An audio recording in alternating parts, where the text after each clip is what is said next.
Chaque jour, Charles et Carole vous présentent la leçon de l'école du sabbat.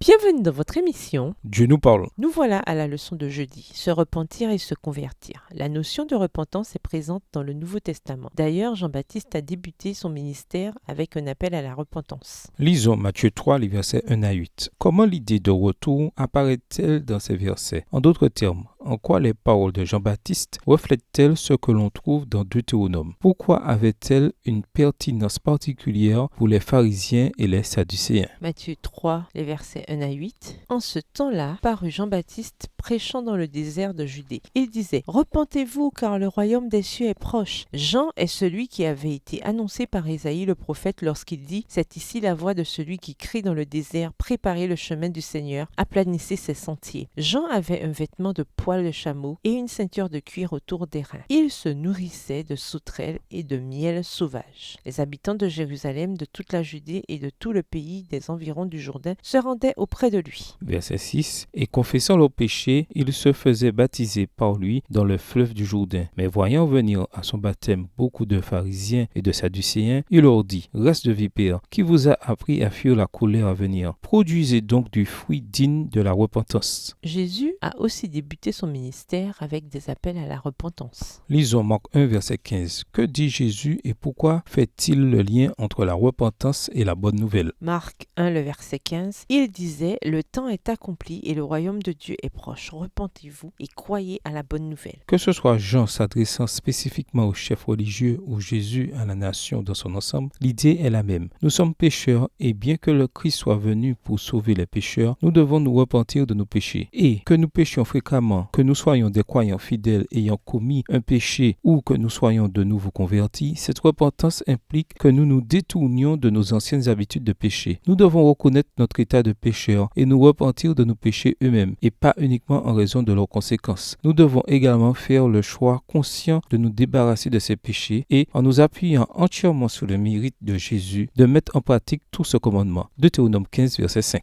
Certains biblistes voient dans le Nouveau Testament la même idée de repentance que celle qui est développée dans le Deutéronome. Par exemple, lorsque Pierre a accusé la nation d'avoir crucifié Jésus, beaucoup de gens eurent le cœur transpercé et ils dirent à Pierre et aux autres apôtres « Frères, que devons-nous faire ?» Acte 2, le verset 37. Ainsi, ils avaient conscience de leurs péchés, en étaient désolés, ils ont eu le cœur transpercé et ont voulu savoir ce qu'ils devaient désormais faire pour rétablir le lien avec le Dieu qu'ils avaient offensé. Ne vivons-nous pas à peu près la même situation, nous qui sommes des pécheurs ayant offensé Dieu? Lisons Acte 2, le verset 38. Comment Pierre a-t-il répondu à leurs questions et dans quelle mesure cet épisode montre-t-il ce qu'est la véritable repentance? Acte 2, verset 38. Pierre leur dit « Repentez-vous et que chacun de vous soit baptisé au nom de Jésus-Christ pour le pardon de vos péchés et vous recevrez le don du Saint-Esprit. » Au revoir. Et à demain si Dieu veut.